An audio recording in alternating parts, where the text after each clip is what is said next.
What does a hero look like? Does a Nobel laureate wear a crown? For TSA agents Rick Jennings and Brenda Davies at New York's JFK International Airport. A hero certainly didn't look like Dr. Kalin and Dr. Imani Vance. In their simple hand-woven clothes, the couple looked like targets for a power trip, an easy laugh on a boring Tuesday morning. The agents mocked their attire, tore through their luggage with performative suspicion, and dismissed them with a sneer. They had no idea their victims were just hours away from receiving the highest honor in science. They had no idea they had just humiliated the future, and that the entire world was about to watch them pay for it. The air in JFK's Terminal 4 hummed with a familiar, anxious energy. A symphony of rolling suitcases, muffled announcements, and the palpable stress of thousands of intersecting journeys. For Dr. Kalin and Dr. Imani Vance, the sterile, recycled air was thick with something else anticipation. They were on the precipice of the most significant moment of their professional lives. In less than 24 hours in Stockholm, Sweden, they would stand before the King Carl XVI Gustaf and accept the Nobel Prize in Physiology or Medicine for their revolutionary work in cellular regeneration. Yet to the world, they were just two more travelers in the serpentine queue for security screening. They were intentionally understated. Imani wore a beautiful, loose-fitting bubu, its deep indigo fabric, covered in a subtle, intricate pattern hand-dyed by artisans in a Nigerian village that had played a small but crucial role in their research. Kalin wore a matching agbada, simpler in its design, comfortable for the long flight ahead. The clothes were a quiet homage, a personal nod to the continent that had inspired their early work. To them, the garments were imbued with meaning and respect. To TSA Officer Rick Jennings, they were a joke. Jennings had the weary, entitled look of a man who'd been in a position of minor authority for too long. His eyes, small and perpetually squinting under the harsh fluorescent lights, scanned the approaching couple with a familiar blend of boredom and disdain. He nudged his partner, Officer Brenda Davies, a woman whose sour expression seemed permanently etched onto her face. "Get a load of these two." Jennings muttered his voice, a low, gravelly sneer, meant only for Davies, but loud enough for the Vances now just a few feet away to hear. "Coming to you live from the set of a low-budget Wakanda." Davies let out a short, sharp snort of a laugh. "You think they've even got to passports? Probably think they can just drum their way onto the plane." Kalin's hand instinctively found Imani's. He felt her fingers tighten around his, a small, silent signal of shared endurance. They had faced far worse than this. They had battled institutional racism in academia, fought for funding from skeptical boards, and navigated the treacherous waters of scientific rivalry. The petty insults of two airport security agents were gnats to be swatted away. Still, it stung. It was the casual, unthinking cruelty of it that always did.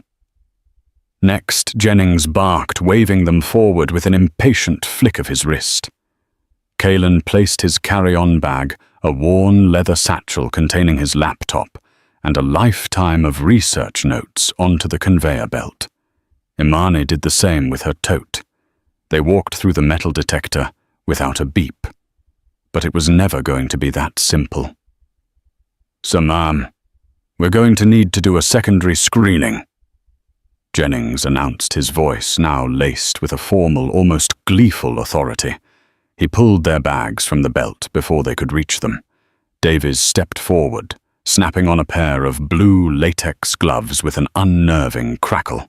"Is there a problem, officer?" Kalin asked, his tone measured and calm, a carefully constructed dam against the flood of anger rising within him. "That's what we're here to find out, aren't we?" Jennings said, gesturing to a sterile steel table off to the side. "Welcome to the random search. Lucky you." The randomness felt pointed surgical. No one else was being pulled aside. Not the businessman in the wrinkled suit, not the giggling college students in their sweats, not the family with 3 screaming children. Just them. Davies unzipped Imani's tote bag with a rough tug. She pulled out a small beaded pouch. "What's this?" "It's a gift," Imani replied, her voice soft but firm. "From a village elder in Nigeria." Davies opened it and tipped the contents onto the cold metal table, a collection of smooth grey stones and dried herbs. She poked at them with a gloved finger. "Herbs. What kind of voodoo nonsense is this?" "They are for good fortune," Imani said the words, catching in her throat. The herbs were from the community's spiritual leader, a blessing for their journey. Seeing them scattered and prodded like contraband felt like a desecration. Jennings, meanwhile, had turned his attention to Kaelin's satchel. He pulled out the laptop, handling it with a careless aggression that made Kaelin flinch. Then came the notebooks. They were filled with dense equations, complex molecular diagrams, and handwritten observations, the raw, unfiltered genesis of their Nobel-winning work. "What's all this chicken scratch?" Jennings asked, flipping through a notebook with a thumb stained with what looked like mustard. "Looks like you're trying to design a bomb or something." "That's my life's work," Kaelin said, the dam of his composure beginning to crack. "It's cellular biology. It is for a medical conference." He chose not to say the medical conference. To invite more scrutiny, more mockery, felt unbearable. "Uh-huh. Cellular biology." Jennings mocked the phrase, drawing it out with exaggerated slowness. He held up a page for Davies to see. "You make any sense of this, Brenda, looks like gibberish to me. They're probably just smuggling something," Davies replied, now rummaging through Imani's clothes, holding up a delicate scarf and inspecting it as if it were hiding a weapon. "People like them are always trying to pull a fast one." The phrase hung in the air, thick and suffocating. People like them. Other travelers were now slowing down their curiosity, piqued by the unfolding drama. A few stared with open pity, others with a nervous impatience, but most just looked away, eager to escape the orbit of the confrontation. Their silence was its own form of complicity, another layer of the humiliation. Kaelin looked at his wife. He saw the fire in her eyes, the proud set of her jaw. Imani was a descendant of Yoruba queens, a woman of formidable intellect and even more formidable will. She would not be broken by this. And seeing her strength, Kaelin found his own. Officer Kaelin said, his voice dropping into a lower, more serious register that seemed to cut through the terminal's noise. "You are inspecting our personal belongings. You have found nothing. We have complied with all of your instructions. We have a flight to catch." Jennings seemed to enjoy the shift in Kaelin's tone. It was a challenge. He leaned in close, his voice a conspiratorial whisper that reeked of stale coffee and self-satisfaction. "You'll catch your flight when we say you can catch your flight. See, we're the ones in charge here. Not you. Not in your fancy dress-up clothes." He flicked the sleeve of Kaelin's agbada with a dismissive finger. "This isn't some jungle, chief. This is America. We have rules." With a final theatrical sigh of exasperation, Jennings slammed the notebook shut and shoved it back into the satchel, bending several pages in the process. Davies, having found nothing, aggressively stuffed Imani's belongings back into her tote, zipping it with a flourish of finality. "All right, you're clear," Jennings grunted, pushing their bags toward them. Have a nice flight, wherever it is you're going." They gathered their violated belongings, the scattered herbs and bent pages, a testament to the encounter. They did not look back. They walked away, a silent, regal procession of two, leaving the smirking officers behind them. The gazes of the other passengers felt like a physical weight on their backs. As they walked toward their gate, the humiliation began to cool, hardening into a cold, diamond-hard resolve. They hadn't just been insulted. A line had been crossed, and somehow, someway, there would be an accounting. They just didn't know it would be the entire world that would bear witness to it. The pressurized cabin of Scandinavian Airlines Flight 904 was a world away from the raw hostility of the TSA checkpoint. Here the lighting was soft, the seats were a calming shade of Nordic blue, and the gentle hum of the Rolls-Royce engines was a lullaby of escape. Kaelan and Imani settled into their business-class seats, the spacious pods offering a welcome cocoon of privacy. For the first 30 minutes, as the Boeing 707 taxied took off and climbed through the clouds into the vast, sun-drenched expanse above the Atlantic, they did not speak. The silence wasn't empty. It was heavy, laden with the unspoken things that had just transpired. It was a silence they had shared before, after a grant rejection letter, filled with thinly veiled condescension, or after a colleague had patronizingly explained their own research back to them. It was the silence of shared exhaustion, of being perpetually required to be twice as good, twice as composed, just to be seen as equal. Imani finally broke it. She reached across the console that separated them and laid her hand on Kaelan's arm. Her touch was an anchor. "Are you all right, my love?" she asked, her voice a low murmur.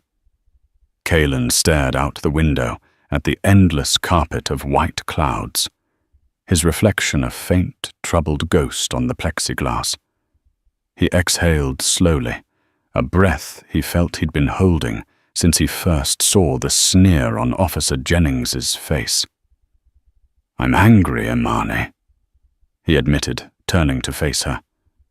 The calmness he had projected at the gate was gone, replaced by a deep, simmering rage. "I'm angry that in 2025, after everything we've achieved, everything we represent, we can be reduced to that, to a caricature. Voodoo nonsense. Jungle clothes." He spat the words out as if they were poison. He bent the pages of my notebook, Imani, the one with the initial equations for the cytokine sequencing. He touched it with his grubby, mustard-stained fingers. It was such a small detail, but it was a violation of the sacred. That notebook was more than paper and ink. It was a physical manifestation of their shared genius, the cradle of their discovery. Imani's expression was a mixture of empathy and her own fierce indignation. "I know, Kaelan. I saw. I wanted to. I don't know what I wanted to do. Scream. Lecture them on the intricate socio-cultural significance of a dire fabric. What would have been the point? You can't reason with that kind of ignorance. It's a fortress with no doors." She leaned back in her seat, closing her eyes. A memory surfaced unbidden. She was a young girl, maybe 10 years old, in a department store with her mother. She had picked up a beautiful porcelain doll, admiring its dress. The store manager had rushed over, snatched the doll from her hands, and said, "That's not for you to touch." Her mother, a formidable woman who was a history professor, had calmly but icily proceeded to educate the manager on the history of commerce and the buying power of her community, until he was stammering apologies. Her mother had fought back with words. Imani had chosen science. She believed that her work, her contributions, would be her shield and her statement. She believed that achieving something as monumental as a Nobel Prize would finally elevate them beyond the reach of such petty, demeaning prejudice. She had been wrong. I think she said, opening her eyes, the part that hurts the most is the disappointment. I truly believed. I hoped that this trip would be different, that for these few days we would be celebrated not as black scientists, but just as scientists, that the name Nobel laureate would be a shield. But we hadn't even left American soil before we were reminded that to some people all we'll ever be is what they see first. A flight attendant, a kind-faced woman named Anja with a warm Swedish accent, approached their seats. Dr. and Dr. Vance. Can I get you something to drink before our meal service? Some champagne, perhaps? To celebrate. Her smile was genuine, her tone respectful. She had clearly been briefed on who her passengers were.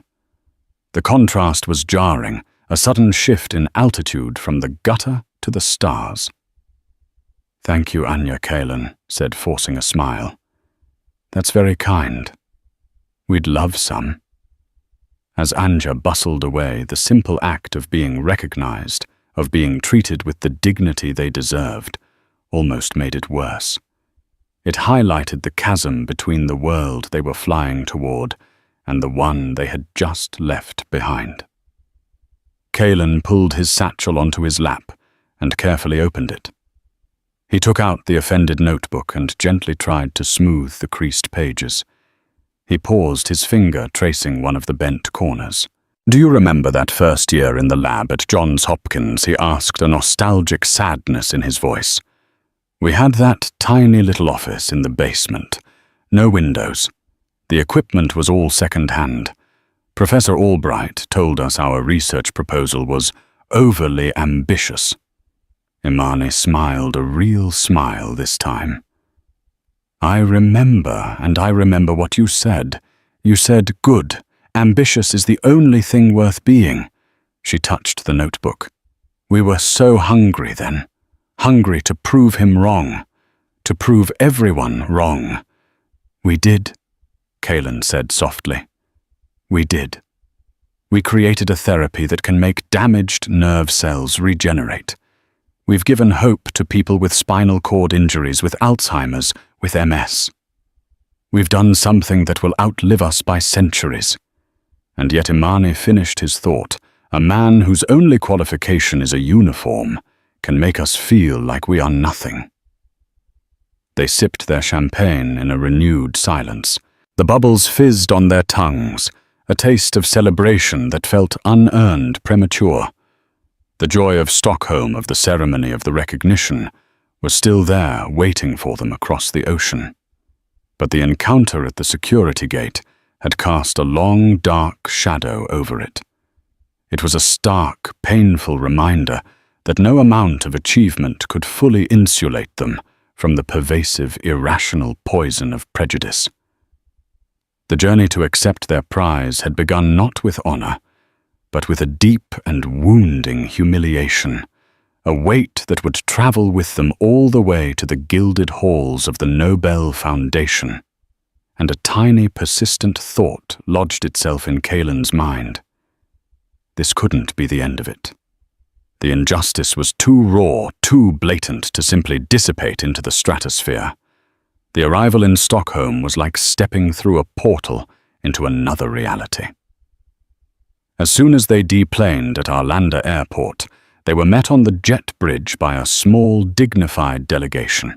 A woman with sharp, intelligent eyes and a warm smile introduced herself as Dr. Astrid Lindgren, a member of the Nobel Committee for Physiology or Medicine. Beside her stood a young man from the Swedish Foreign Ministry, tasked with being their liaison. Dr. Vance, Dr. Lindgren, said, her handshake firm and her gaze direct. Welcome to Stockholm. On behalf of the Nobel Foundation and the Karolinska Institute, we are so profoundly honored to have you here. Your work, it is magnificent." There was no talk of their clothes, no suspicious glances. There was only a deep, palpable respect for their minds, for their contribution to humanity. Kaelan and Imani exchanged a look. The warmth of the welcome was a soothing balm on the fresh wound of their departure from New York. The days leading up to the ceremony were a whirlwind of carefully orchestrated events. They were chauffeured in a private Volvo through the pristine, beautiful streets of Stockholm, a city that seemed to glitter under the crisp December sky. They stayed in a lavish suite at the Grand Hotel, with a breathtaking view of the Royal Palace and the Riddarfjärden Bay. They attended receptions, press conferences, and intimate dinners with the other laureates, a brilliant physicist who had confirmed the existence of a new subatomic particle, and a sharp-witted economist whose theories on poverty were reshaping global policy. In this rarefied air of intellectual camaraderie, the incident at JFK began to feel distant, almost surreal. They were surrounded by people who understood the language of science, of discovery, of relentless dedication. They spoke of cytokine storms and protein folding with the same passion others might reserve for sports or politics. For fleeting, beautiful moments they forgot. But the memory lingered a ghost at the feast. It would surface at odd times. During a tour of the Nobel Museum, Imani saw an exhibit on Marie Curie and the sexism she faced. She felt a sudden, sharp pang of kinship, a reminder that the path for pioneers is never smooth. Kaelan, while dressing for a formal dinner, found the agbada he had worn on the flight. He ran his hand over the fabric, and the image of Officer Jennings' dismissive flick of the wrist flashed in his mind, souring his mood for hours. The true intrusion came from a small, seemingly insignificant detail. While unpacking completely, Imani realized that the small beaded pouch from the Nigerian elder was damaged. The leather drawstring had been snapped likely when Officer Davies had aggressively tugged it open. A few of the tiny beads had come loose and were lost. Imani held the damaged pouch in her hand, her heart sinking. It was a small thing, a trinket, but its significance was immense. It was a symbol of connection, of a community's blessing. Seeing it broken felt like a violation all over again, a tangible piece of evidence of the disrespect they had endured. "He broke it," she said softly, showing Kaelan. "That woman. She broke it." Kaelan took the pouch, his jaw tightening. The entire ugly scene came rushing back. The sneers, the invasive hands, the public humiliation. The carefully constructed peace of Stockholm shattered. Meanwhile, 8,000 kilometers away in Brooklyn, a storm was beginning to gather. Her name was Maya Rodriguez. She was a 24-year-old freelance journalist and activist flying to Berlin for a conference on digital rights. She had been standing 2 people behind the Vances in the security line at JFK. She had seen everything. She had seen the officers' smirks, heard their comments about Wakanda, watched them tear through the couple's belongings with a contempt that made her stomach clench. Maya had been shaken by it. She had wanted to say something to intervene, but the fear of being targeted herself, of missing her international flight, of being put on some list, had kept her silent. Her silence had gnawed at her for the entire flight. Once in her Berlin hotel room, she couldn't shake the image of the dignified couple walking away, their shoulders straight, their pride a shield against the ugliness they had just faced. She was a journalist. Silence was not her trade. She opened her laptop and began to write. She didn't know the couple's names. She didn't know where they were going. But she described them in detail, the woman's stunning indigo boubou, the man's quiet authority. And she described the TSA agents, Jennings and Davies, in even greater detail, quoting their cruel words verbatim. She wrote with a controlled fury, channeling her outrage into a sharp, incisive post for a popular progressive online magazine. The article titled, "I watched the TSA casually dehumanize a couple at JFK and I did nothing," went live at 3:00 a.m. New York time. At first it was a ripple, a few hundred shares from her followers, but her story was vivid and damning. It was the kind of everyday injustice that so many people had witnessed or experienced themselves. By sunrise on the East Coast, the ripple was becoming a wave. The hashtag #JFK Justice started trending on Twitter. People shared their own stories of TSA misconduct. The post was picked up by larger news outlets, then by television commentators. The story had a crucial element of mystery. Who was this elegant, unknown couple? Where were they going? The public's imagination was captured. They were anonymous avatars of grace under fire. Back in Stockholm, the Vances remained blissfully unaware. They were at the Nobel Concert Hall, listening to a breathtaking performance by the Royal Stockholm Philharmonic Orchestra. The music washed over them, a soaring, beautiful escape. But on his phone, the Vances' young liaison from the Foreign Ministry. Henrik saw a notification from a US news aggregator. The headline was stark viral outrage after eyewitness details. TSA harassment of mystery couple at JFK. He clicked the link and read Meyer's article. His eyes widened as he read the description of the couple's clothing. He looked from his phone to the stage box, where the Vances were seated, listening intently to the music. He felt a cold knot form in his stomach. The mystery couple wasn't a mystery to him. They were sitting 20 feet away, and they were about to become the center of a global firestorm. The quiet dignity of their journey was over. The world was about to knock very loudly on their door. The day of the Nobel Prize award ceremony was a spectacle of solemn grandeur. The Stockholm Concert Hall, a masterpiece of Swedish neoclassicism, was filled to capacity with royalty dignitaries and the intellectual elite of the world. The air itself seemed to vibrate with history and importance. For Kaelin and Imani Vance, the day had begun in a state of shock. Henrik, their liaison, had approached them at breakfast, his face pale and serious. He showed them Maya Rodriguez's article, which was now the #1 trending story on the planet. They read it in stunned silence. Seeing the humiliation they had endured, laid bare for the world to see, was a deeply unsettling experience.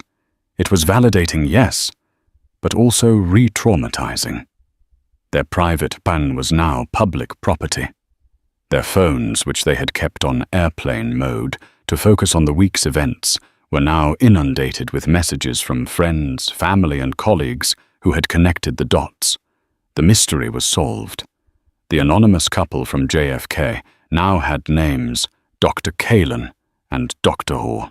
Imani Vance, Nobel Prize, laureates-elect. The story had taken on a life of its own. The narrative was irresistible. Brilliant scientists on their way to receive humanity's highest honor are subjected to ignorant racist abuse by their own government's agents. It was a parable for the times. The Foundation will issue a statement of support. Of course, Henrik assured them. We will shield you from the media as much as possible. We are so terribly sorry that this has intruded upon your week. Imani looked at Kaelin. The anger from the flight had returned, but it was different now. It was sharper, more focused. It was no longer just their personal injury. It was a cause. They had been given a platform they had never asked for, but it was a platform nonetheless. Thank you, Henrik, Imani said, her voice clear and steady. We appreciate that, but I don't think we wish to be shielded. That afternoon, as they dressed for the ceremony, a profound sense of purpose settled over them. Imani chose a gown of deep sapphire velvet, elegant and regal. Kaylin was fitted in the traditional white tie and tails. As they looked at their reflections in the mirror, they were no longer just scientists. They were symbols. The ceremony was as magnificent as promised. They walked in procession with the other laureates, took their seats on the stage under the warm, bright lights, and listened as the citations for each prize were read. When the presenter from the Karolinska Institute began detailing their work, the years of painstaking research, the flashes of insight, the breakthrough that had fundamentally altered our understanding of the body's capacity to heal, Imani felt tears well in her eyes. This was the truth of who they were. This was their story. Then came the moment. Their names were called.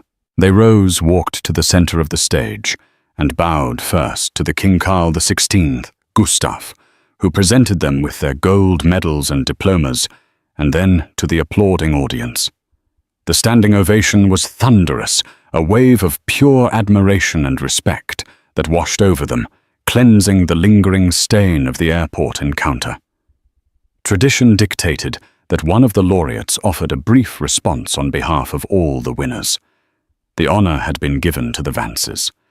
Kaylin had prepared a thoughtful, eloquent speech about the power of collaboration, the importance of basic research, and their gratitude to their families and mentors. It was a perfect, safe speech. He walked to the podium, adjusted the microphone, and looked out at the sea of faces. He saw the King of Sweden fellow scientists, his family watching via broadcast.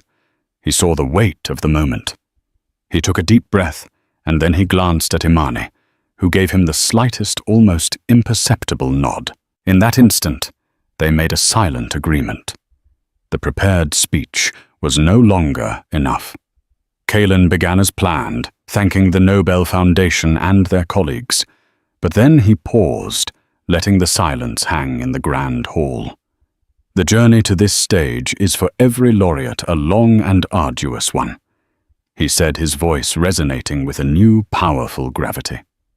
It is a journey of the mind, but the physical journey can also be instructive. Just a few days ago, as my wife and I traveled here from the United States, we had an experience that was clarifying. A subtle shift occurred in the audience. A quiet murmur rippled through the hall. They knew he was referring to the story that had captivated the world. We were reminded. Kaylin continued, his eyes finding Imani's, that progress and prejudice can and often do coexist. A person can be deemed worthy of the highest honor in science, and yet in the same week be deemed suspicious, be dehumanized because of the texture of their hair or the clothes they choose to wear. He did not raise his voice. He did not need to. The quiet intensity of his words held every person in the room captive. My wife, Dr. Vance, is the lead author of our work.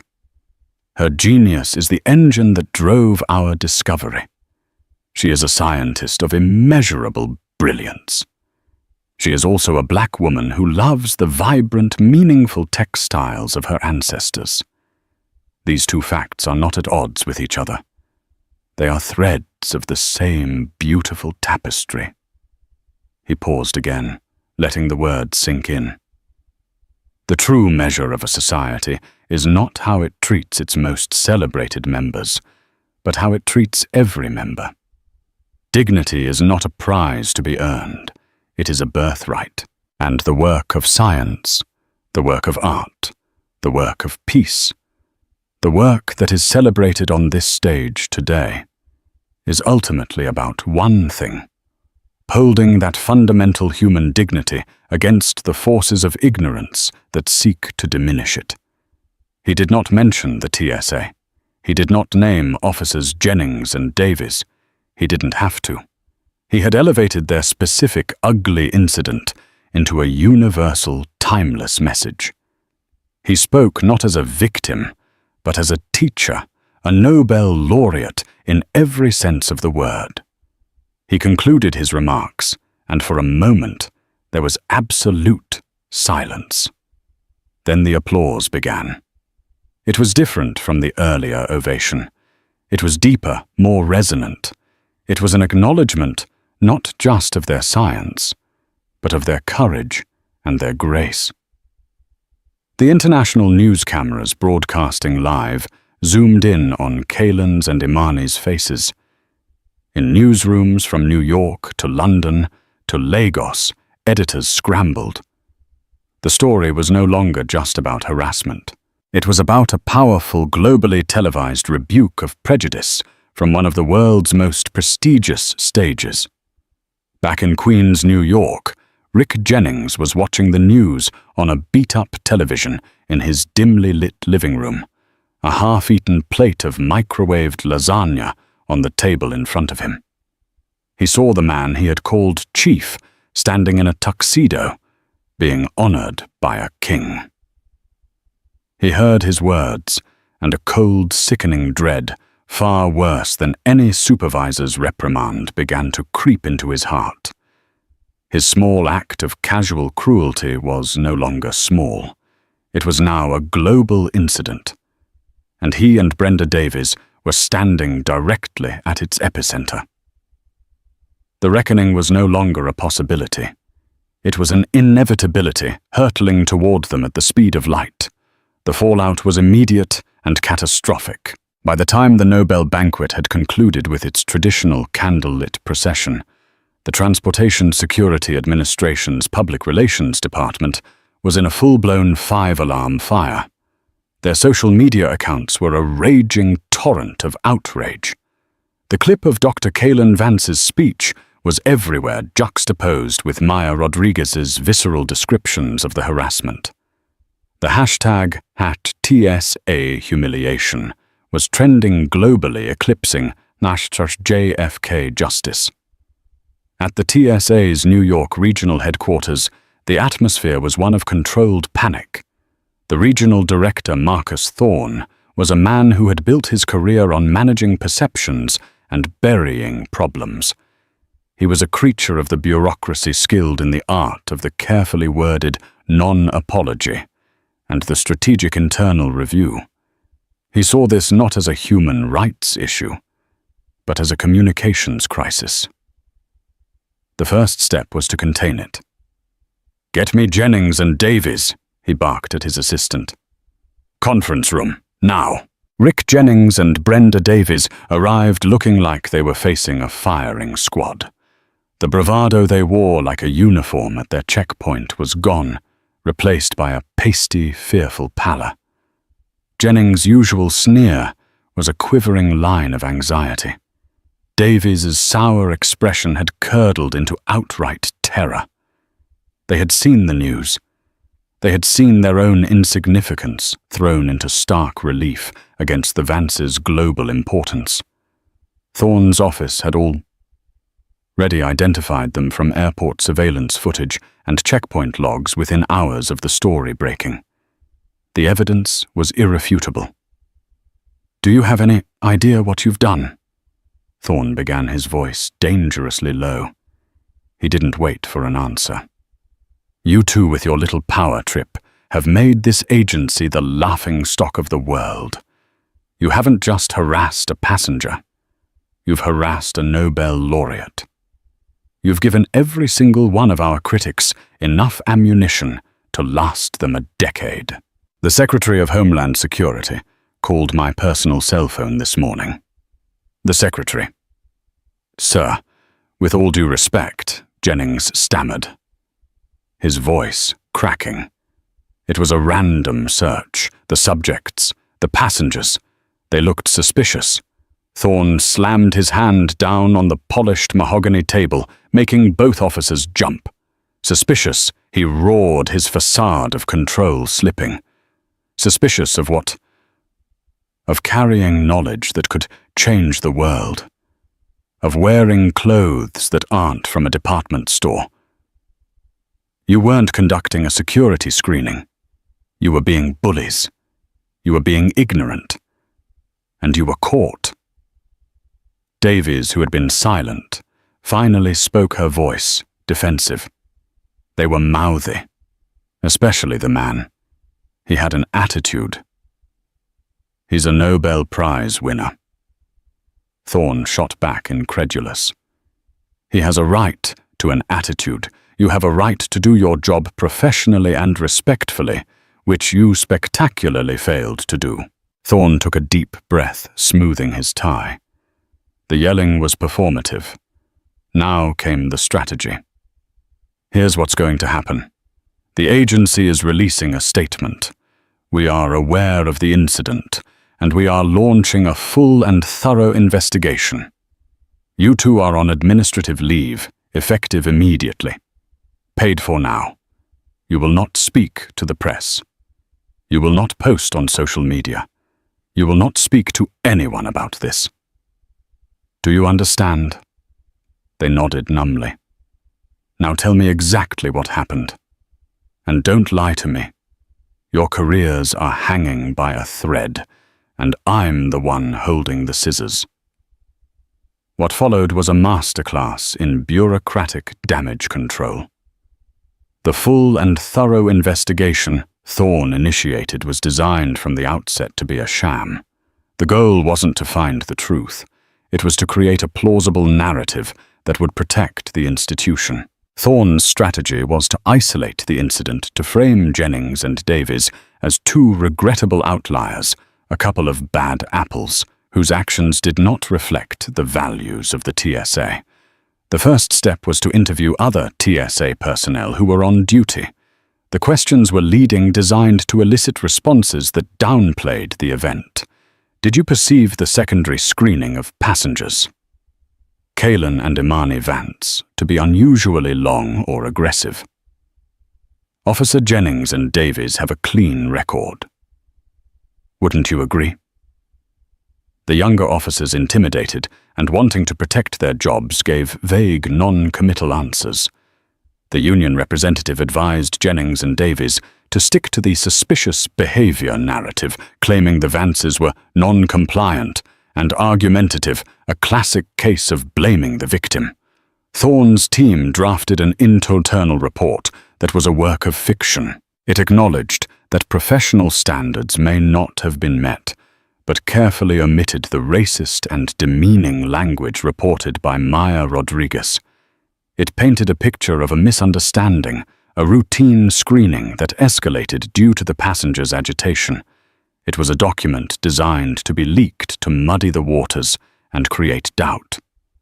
But Thorne and the TSA underestimated two things: the power of a righteous global public and the integrity of a few individuals within their own system. A senior TSA training officer at JFK, a man named David Chen, who had worked for the agency for 15 years, was disgusted. He had been quietly raising concerns about Jennings and Davies' behavior for years.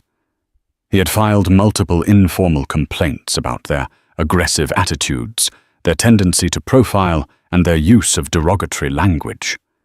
His complaints had always been buried by middle management, dismissed as interpersonal conflicts. Chen had seen the Vances that day. He had been overseeing a different checkpoint, but had noticed the confrontation. He'd seen the couple's dignity and Jennings' smug contempt.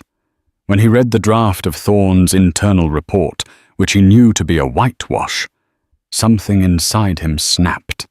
He had spent his career trying to instill professionalism and respect in new recruits.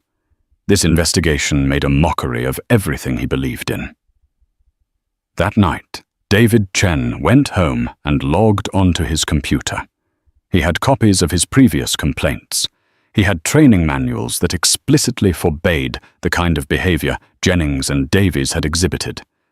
And he had a friend who worked for a major national newspaper. He typed out an email with the subject line, "The Truth About the TSA and the Nobel Laureates." The storm that Marcus Thorne thought he could manage was about to become a hurricane. The sham investigation was about to be blown wide open, and the consequences would be far more severe than just the termination of 2 rogue officers. The institutional rot was about to be exposed to the world. The hard karma, when it came for Rick Jennings and Brenda Davies, did not arrive like a sudden lightning strike. It was more like a rising tide of sewage seeping into every crack and crevice of their lives until they were completely submerged. The first wave was David Chen's leak. The story published on the front page of the New York Times was a bombshell. TSA whistleblower, JFK harassment, part of a pattern, supervisors buried complaints. Chen, speaking on the record, provided documented evidence of at least 4 prior official complaints against Jennings and Davies for similar profiling incidents involving minority travelers. He detailed how the system under Marcus Thorne's leadership was designed to protect problem officers rather than address their behavior. Thorne's carefully constructed bad apple narrative was obliterated. Now the barrel itself was proven to be rotten. The public and political pressure became unbearable. A congressional committee announced an immediate investigation into TSA practices, specifically calling for Marcus Thorne to testify. The Secretary of Homeland Security, facing a full-blown scandal, had no choice but to act decisively. The professional karma was swift and brutal. Rick Jennings and Brenda Davies were fired. Not just placed on leave, terminated for cause. Their union, seeing the mountain of evidence and the political toxicity of the case, offered only a token half-hearted defense before cutting them loose. Marcus Thorne was forced to resign in disgrace, his career in federal service over. But the true hard karma, the kind the universe seems to cook up with a special ironic relish, was only just beginning to unfold in their personal lives. Rick Jennings had always seen his TSA uniform as a source of power, and more importantly, a source of pride to hold over his ex-wife, who had left him for a successful dentist. He lived in a small mortgaged house in Howard Beach, Queens, and his life's ambition was to one day afford a boat, a symbol of success he could flaunt. He frequently posted pictures of himself in uniform on Facebook, projecting an image of a man on the front line of national security. Now that image was his ruin. His face was everywhere. News vans parked on his street. His neighbors who once offered a friendly wave now hurried inside their homes when they saw him. The local VFW post where he was a member quietly revoked his membership, citing conduct unbecoming. His son, a freshman in college, stopped returning his calls, ashamed to be associated with him. The ultimate twist came from a place he never expected.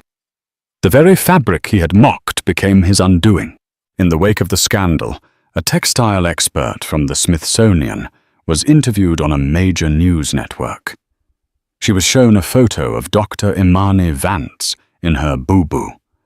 The expert identified the intricate pattern as a rare form of a daire alabere, a resist-dyeing technique practiced by a single small community of Yoruba artisans in Ogun State, Nigeria. She explained that this specific pattern was reserved for honored guests and was believed to hold protective qualities.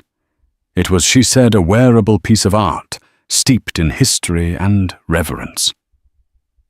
The news segment went viral. The mockery of the jungle clothes was now exposed not just as racist, but as an act of profound cultural desecration. For Rick, this had a very practical consequence. He had a side business, a small online store, where he sold what he claimed were military-grade survival gear and tactical equipment. His customer base was a community that fetishized strength, patriotism, and honor. When his identity as the infamous TSA agent became widely known, his customers abandoned him in droves, flooding his site's reviews with comments calling him a disgrace and a bully who targeted innocent people. His business, his only other source of income and pride, evaporated in less than a week. He was left with nothing but his notoriety and a garage full of unsold tactical sporks. For Brenda Davies, the karma was even more intimately cruel. She lived a quiet life in a small apartment in Flatbush, caring for her elderly mother, who suffered from a severe neurological disorder. Her mother was her whole world. The extra overtime Brenda often worked was to pay for the expensive medications and specialized care her mother required. Brenda's defining characteristic was a deep-seated resentment. She felt the world had dealt her a bad hand, and she took it out on travelers who she perceived as having it easier than her. She saw the Vances' clothes not just as foreign, but as extravagant a sign of a carefree life she could never have. It was a bitter, ugly envy. Her mother's primary source of joy was watching television, especially the international news. When the story broke, Brenda tried to shield her from it, but it was impossible. One afternoon, her mother was watching a replay of the Nobel ceremony. She saw Dr. Kaylin Vance's speech. Then the news report cut to a picture of the two disgraced TSA agents. Her mother looked at the screen, then at her daughter. Her mind, though clouded by her illness, made the connection. "Brenda," she whispered, her voice trembling. "That man, the doctor, he helps people like me." The Vances' research into cellular regeneration was directly related to the field of neurodegenerative diseases. While not a direct cure for her mother's specific ailment, it represented the very science that offered her, and millions like her, their only sliver of hope. The realization shattered what was left of Brenda's world. The people she had belittled, the work she had indirectly mocked by defiling their notes, was the very work that might one day have saved her mother. Her act of petty cruelty was a betrayal of the one person she loved. Her mother's health took a sharp decline after that, the stress and disappointment proving too much. The overtime pay was gone, and the weight of her guilt was a new debilitating illness. The hard karma for Brenda wasn't public shame. It was a private, soul-crushing agony, a daily reminder that her own hate had struck a blow against her own hope. The world had moved on to the next scandal, but for Rick Jennings and Brenda Davies, the consequences were permanent. They were no longer anonymous figures in a bureaucracy. They were footnotes in the story of a Nobel Prize, their names forever linked with ignorance and hate, living out their quiet, karmic sentences in the ruins of the lives they had built. Weeks turned into months. The fury of the news cycle faded, as it always does, replaced by new headlines and new outrages. The congressional hearings on the TSA resulted in promises of sweeping reforms, new training modules on cultural sensitivity, and a stricter civilian oversight committee. Marcus Thorne's resignation was accepted, and David Chen, the whistleblower, was lauded as a hero and promoted to a position where he could implement meaningful change. But the final chapter of the story belonged not to the disgraced, but to the dignified. After the whirlwind of Stockholm and the ensuing media storm, Dr. Kaylin and Dr. Imani Vance returned home to Baltimore. They craved the quiet sanctuary of their laboratory and the familiar comfort of their home. The world wanted to keep them in the spotlight, to turn them into full-time activists, icons of the struggle against prejudice. They received invitations from talk shows, offers for book deals, and pleas to run for political office. They gracefully declined them all. They did, however, agree to one final extensive interview with a respected journalist. It would be their definitive statement on the matter, a way to close the door on the incident and reopen the door to their life's work. The interview took place not in a television studio, but in their bustling lab at Johns Hopkins. They sat surrounded by the tools of their trade centrifuges, microscopes, and complex imaging equipment. They wore their simple white lab coats attire that no one could misinterpret. The journalist asked the inevitable question. The agents who harassed you, Rick Jennings and Brenda Davies, have been fired. Their lives have been by all accounts ruined. Do you feel that justice has been served? Do you take any satisfaction in their downfall? Kaylin looked at Imani, and she answered, her voice calm and thoughtful. What we feel is a profound sadness, she said, choosing her words with the same precision she applied to her research. We never asked for them to be ruined. We asked for accountability. Their actions were a symptom of a deeper problem. To take personal satisfaction in their suffering would be to engage in the same smallness of spirit that victimized us. It solves nothing. Kaylin continued the thought. Justice isn't about retribution. It's about restoration. It's about building a world where such an incident is less likely to happen again. That's where our focus is. And then they announced their plan. They were using a significant portion of their Nobel Prize money, nearly $500,000, to establish the Vance Foundation for Scientific and Social Dignity. The foundation had two primary missions.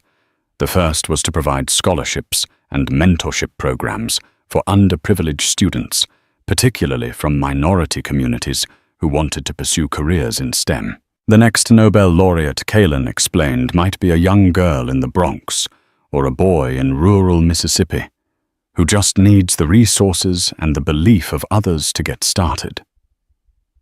The second mission was even more ambitious. The foundation would work with civil rights organizations to develop and fund advanced evidence-based cultural competency and de-escalation training programs. Their first partnership was with the Department of Homeland Security, aimed at reforming TSA training from the ground up. They were not just condemning the darkness, they were lighting a candle and handing it to their former tormentors. It was an act of radical grace, an alchemy that sought to transform the ugliness they had endured into a force for positive, systemic change. The final question from the journalist was about the damaged pouch and the creased notebook pages. What happened to those items? Imani smiled. The pouch sits on my desk. I never got it repaired. It's a reminder, not of the disrespect, but of the fact that things that are broken can still be beautiful and meaningful. And the notebook. Kaylin picked it up from a nearby table. It was open to one of the pages that Officer Jennings had bent. The crease was still visible. The notebook is fine, he said. The equations still work. The science is still true. The knowledge is unharmed. That's the thing about truth and knowledge. You can try to mock it, you can try to defile it. You can bend the pages on which it's written. But you can't ever truly damage it. It endures. The story of the Vances ended there, not with the karmic ruin of two hateful people, but with the quiet, unassailable triumph of two brilliant ones. They showed the world that the most powerful response to dehumanization is not to debase your enemy, but to elevate humanity itself. They returned to their work, to the elegant dance of molecules and cells, their dignity not just intact, but amplified, leaving a legacy far greater than a single prize. It was a legacy of science, of course, but also a masterclass in turning poison into medicine and injustice into a blueprint for a better world. The story of the Vances isn't just about the triumph of intellect, but the ultimate victory of grace. It's a stark reminder that a person's worth is not defined by their clothes, their accent, or the assumptions of those in uniform. The hard karma that found Agents Jennings and Davies wasn't supernatural. It was the direct consequence of their own actions amplified by the dignity of the very people they tried to diminish. They learned the hard way that you can't judge a book by its cover, especially when that book contains the secrets to changing the world. If this story moved you, please hit the like button and share it with others. Let's spread the message that prejudice has no place in our world. And don't forget to subscribe to our channel for more real-life dramas where justice in the end is always served. Click that notification bell so you never miss a story.